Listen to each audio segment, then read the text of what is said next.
Hey there, this is Straight Talk, no sugar added. Life topics the way I see them. I'm your host, Nina Perez. I am here to challenge and transform your thinking. No excuses. Let's do this. Hey there, this is Nina Perez. Welcome back to Straight Talk. How are you guys doing? I hope you guys are doing really well. I cannot believe that 2019 is here. Like, what? Anyway, so I was thinking about change, and I'm asking myself, do you want to change? You know, I was thinking about my journey in life, and when I was writing my first book last year, Hit Me With Your Best Shot, How I Overcame a Hard-Hitting Life. And I also think a lot about my current things that I want to change now, right? Like my health, my weight loss, my financial goals, my educational goals. You know, I ask myself sometimes, do I really want to change? I'm kind of comfortable right now. To me, that's a loaded question because once I answer it, that means I need to decide on why and how. And that is never really that fun. So I go through stages in life with change. I go through different ways of changing, right? So I have to ask myself, what kind of changer am I? So am I an all or nothing changer? Yeah, I am sometimes. There are some times in life where it's all or nothing for me. It's my way or the highway. It's just the way it is. It's just not good. So sometimes I really am an all or nothing type of changer. Maybe this is a way to have an excuse not to change. It's, basically living in like this rebellious state. If it's my way or the highway, I make it very difficult for people because I refuse to compromise. And I guess in a way that protects me from getting hurt. And although I think it's not hurting me now, I think in the long run, that's exactly what will happen if my attitude doesn't change. Or is it like actually making the change that will be hard and I don't really know if I want to make it, right? Maybe it is that. Maybe it's just actually making the change will be really hard and I don't really know if I want to make it. Ooh, I just kind of thought about that because a lot of times I will be like, I want to have this and that's it, like my way or the highway. And maybe that's just my way of protecting myself. So I really have to think about that. And then sometimes I'm an emotional changer. I don't know if some of you guys are like that, but yeah, I sure am sometimes. I have definitely made decisions based on my emotions. I definitely have. I mean, I have changed my mind in certain circumstances. I have changed friendships. I have changed my jobs based on emotions. I have definitely done that in the past where I have based my decisions of changing on emotions. That's not good. I have grown, though, in the last few years of learning very hard lessons with this behavior, with this emotional changing thing. I've learned a lot of hard lessons that way. Because emotions, to me, they can lead you in every direction. There's so many directions that emotions can lead you in. So being someone who changes based on emotion, that doesn't seem stable. Sometimes it can come in handy, I guess, when it's something that's damaging you emotionally and you really do need to make a change. You know, for me, for my personal example is I was in a seriously domestic violent relationship for many, many years. And I had a lot of fears in my life, a lot. So the emotion of fear drove me to stay when I was getting abused. But also that emotion of fear also drove me to leave and change my circumstances because, in the end, I had to really contemplate my circumstances. I really had to contemplate them and it was not my way or the highway. This time it was an emotional decision I had to make in order for change to happen. I was very, very fearful of making a change, but I knew that I had to make that decision. And that was really more about contemplating the decision and really thinking about it than it was based on emotion, because my emotion was fear and my emotion was that I loved him, right? But that was not going to help me. So I really had to contemplate my emotional change here, what I had to do to make this happen. I am currently also trying to be a habitual changer. I don't know if you guys are trying to do this, like changing your habits, right? So if I use my example of wanting to lose weight and being healthier and wanting to be financially more stable and write my second book. So if I'm referring to those things and those goals, I really need to make habitual changes because I have to change my addiction to sugar. I mean, it is in everything, right? It is so easily accessible. I want sugar all day long. I'm good with it. And changing my addiction to Netflixing. I mean, I will watch a Netflix series until my eyes can't stay open. Netflix is addicting. Okay. It's like, it's just addicting. I don't know what to say.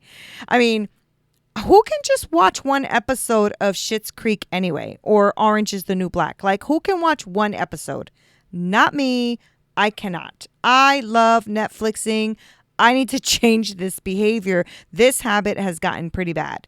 So now I'm trying to change my eating and viewing habits, right? And I've read that it takes like 60 days to create a new habit, not the 21 days like the experts used to lead us to believe. I just knew that was wrong because I'm telling you, I would do something and stick to it full-hearted for 21 days. And then after the 21 days, I would go right back to the same crap as if I didn't just do anything for the last 21 days any differently. Super frustrating. And then I finally read this article that said it takes 60 plus days to create a new habit. I'm like, I knew it. Because I tried that 21-day workout eating right program. And as soon as 22 days came, I was off of it. Okay. So then the question is still on the table. Do I really want to change? Do you really want to change? And what are we going to do to change and keep the change? Because, like I said, those 21 days didn't work. So how do we stick it out for the 60 plus days to actually create this change in our life? I think the first thing is to identify that a change is needed, right? If you don't see it, you can't change it. So stop being super sensitive. Ask someone you love and you trust, somebody that you respect. If people see something in you that needs to change and you can't change it or accept it, then it probably means you really need to take a look at that thing and face it head on. An example for me is when my husband and I were going to marriage therapy, and he told the therapist that I was really hard to talk to because I fly off the handle, and he's like walking on eggshells. Well, I got pissed that he said that, and I started like yelling at him and saying like, how could you say that? I'm not like that, blah, blah, blah. And I'm going on and on. And they were both just looking at me, and it hit me like right in the chest that is exactly what he was talking about. And I was reacting exactly how he said I was. Meanwhile, I never saw that. So I was kind of pissed that he said that. And then I realized, hello, you are acting exactly like what he is saying. So after what needs to be changed is identified, then you need to envision how are you going to go about it? Like, how are we actually going to do this thing to change? For me, I had to take a hard look at me at this therapy session, and I had to change my behavior and an attitude, and it sucked to be wrong. Let me tell you, it sucked to be wrong. I felt like I had to put my tail between my legs and keep it moving. So now that we have identified the need for the change and we have envisioned how we are going to do it, actually now doing it is the different story. That's the hard part, right? So how do we do that? Well, we need to be prepared to strategize. We need to be sitting there strategizing on how we are going to do this. We have to have a goal And how long will this goal take? Because what we need and how much time we need is going to depend on each goal, right? So how do we make this happen? I mean, in my example, I needed to take deep breaths when my husband told me something. I needed to be okay with the fact that he can tell me something. I had to count to 10. I had to put myself in his shoes to understand his point of view. It isn't my way or the highway. I needed to change before it destroyed my marriage, even though at first I didn't want to see it. So it's scary. Now that we have done all of this self-reflection, right? We need to take the steps to actually keep the momentum going. So now that we actually have asked somebody or identified that we really need to change, and then we actually envision that we need to change, now we have to do something about it. How do we take the steps? How do we keep this momentum going? You know, I had to have concrete steps.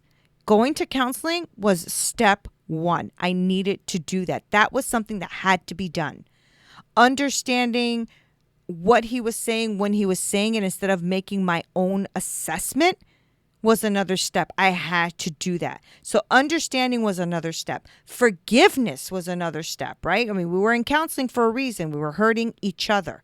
So forgiveness was another step. And these things were concrete. These things is stuff I had to choose to do. Forgiveness is not a feeling, guys. Forgiveness is a choice. You choose to forgive. You're not going to feel all, warm and fuzzy inside because you forgive. You are literally making a choice to do so. So I had to make these concrete steps. So none of these were overnight and none of these were easy, but they were definitely necessary in order to change my attitude so that our lives together can change. Now, I will tell you that after so many years, we have a bond and a strong marriage that cannot be broken. He is no longer afraid of telling me anything, and I have changed my attitude towards what he says. I try to listen. I try to say, okay, why are you getting upset about this right now? Is it necessary? And what are you about to say? Watch your words. So do I sometimes have setbacks and fall? Yes. But what do? I get up after my setbacks. Yeah. Okay. I still have some work to do, but I am surely not the same person I used to be. You know, lots of things are going to come and attack you when you are fighting to change. Change is freaking hard and nobody likes it. But when you are trying to change, there are all of these emotions and mindsets and attacks that come at you to hurt you and to make you stay because, it is seriously uncomfortable to change something that you have been doing all of your life, or at least been doing since somebody hurt you, right? Nobody was going to step on me, not after being in a domestic violent relationship, not after being sexually abused as a child. You were not going to come and hurt me. So it got to the point where I was hurting others and actually, pushing people back because you were not going to hurt me. So changing that attitude was super hard, but it was super necessary. And I had to do it. And I did. But do I have setbacks? Yes, I do. Yes, I do. And I'm sure my husband's like, yes, she does. So there are lots of things that'll come and attack you when you are fighting to change. You're going to fight self-doubt. Can you really do this? I mean, do you even really have a problem anyway? I mean, maybe you think you don't. Nah, you do. If you even have to think about it, you do. Okay? So let's stop self-doubting because self-doubting will come immediately because it's like what is that, flight or fight type of thing, right? So your flesh is like, no, I have no problems. And meanwhile, you have all these issues. So believe me, self-doubt is coming. Fear is coming because there is a lot of fear that comes with change because you don't know what is, going to happen. You don't know. Right? But like I said before, fear is false evidence appearing real. It's false evidence. You don't need to be afraid. I'm telling you, it is amazing when you start to do some self-reflection and seeing what you need to change and actually taking steps to do it. Fear will dissipate. It will dissipate. It have nothing on you. Another emotion that might come to, kind of give you a setback would be anger. So frustration and anger that you actually have to do this crap, right? This is work, and work is so frustrating sometimes. Who wants to sit there and go through all of this anyway? Why do I have to do this? People are going to just have to love me like I am. What's wrong with me? Right? Yeah, there's some issues. Because if that's your attitude, then you're really, really in need of change, because you're thinking of yourself before you think of others. And that's never good, right? You should think of yourself. Of course you should. Yes. But when you're thinking of yourself at the detriment or the hurt of others, that's a problem, right? So anger's going to come in. Why do you need to change? People should love you anyway. You don't love me. All right. Then get to stepping. You're going to be a very lonely person, I'm telling you, and it's not going to bring you anything good. So let go of the anger. Worry is another one. Oh my gosh, can I even do this? What if I can't? This is like, what is it's going to cost me? Is this going to cost me a lot of things? It may, but the reward will be amazing. So stop worrying about it. If you can change it, change it. If you can't change it, then don't worry about it, because you can't change it anyway, right? Discomfort. Yes, discomfort. You are not going to be comfortable. This is going to be very uncomfortable. This is not going to be fun. Not always. It'll be fun sometimes when you realize, wow, I've grown and I'm a bigger person now. Then the discomfort will actually start to get more comfortable. So don't worry about that. Get through the discomfort. You will reach comfort. Okay? We talked about frustration, and that comes with the anger and the fear. Frustration will come. Take a couple of deep breaths. You can do this. You are not alone. You can always reach me if you need some, tips on how to, get rid of some frustration. You can always reach me if you need to talk, things like that. Email me at hello@straighttalknosugaradded.com. But you are not alone. There are people out there who are trying to change as well. So you have a big army out there. Don't worry. I'm sure as soon as you even say, guys, I'm frustrated because I'm trying to change, you will see how many people will come to your aid. All right? So these are some of them that I can think of. I can't think of a lot more. I'm sure there's a whole list. But this is what I can think of at the moment. It is okay to go through all of these setbacks. You can go through all of them. Hence the word going through. Okay? It is okay to go through all of these setbacks. All right? You don't stay stuck. Don't stay complacent there. Don't stay where you are. Keep going until you see the change and the breakthrough. You are going to get through it, okay? Now, I have to make the same steps for other things in my life. I mean, I talked about, my marriage and stuff, because that's something I've already gone through, and something that sometimes when I have setbacks, I still have to try to get back to reflecting and what I have to do to change it. And now I have to start working on my health and weight. I have to start working on my financial goals. I have to start working on happiness. I have to start working on being mentally strong. So now I have to take these steps again. I have to take these steps and do something about it. Do I really want to change anyway? That is the question, right? So I need to look at what kind of a changer I am and do something about it. So I need to identify the change that is needed. Ask somebody if I can't identify it, because I'm sure somebody will be glad to tell me. Then I need to envision how I am going to do it. What is actually going to be the steps that I'm going to take to make this a different story? I am going to be afraid. I know that the self-reflection stuff is really hard, but it's time to take the steps and to keep the momentum going. This weight loss thing is a witch. It is really scary. But I know that I need to make it for health reasons. I know that I've identified that this is serious. Now it's not about, I want to eat what I want to eat when I want to eat it. It's not about that anymore. This time it's getting serious if I don't take care of it. And I need to take care of it. Now I have to identify the steps. Well, I have started with trying to eat less sugar in my life and really watching what I eat and going low carb and keto as much as I can. That's what I'm doing in my life right now. So I'm trying to take the steps now. And I know, and yes, have I had setbacks? Yeah, of course. I've had a cookie. I had a this, I had a that. And I'm like, nope. Okay, those are setbacks because you're having self-doubt, you're having fear, you're angry, you're worried, you're not comfortable with this change, you're getting frustrated, but you can do this. All right. So admit and identify what needs to change. These are all the steps that you need to apply to the goals in your life. 1, admit and identify what needs to change. 2, envision how you are going to change. 3, take the necessary steps to start the change. 4, keep the momentum going. And 5, don't worry about your setbacks. You will move forward if you keep going. Keep it going. Keep it going. You can do this. I can do this. And I hope that on the other end of this, I hope in like a few months, I'm talking to you guys about all my weight loss and how I'm doing financially. And I'm praying that when I come on here, I'm coming on here with positivity and some setbacks so that we can do this together.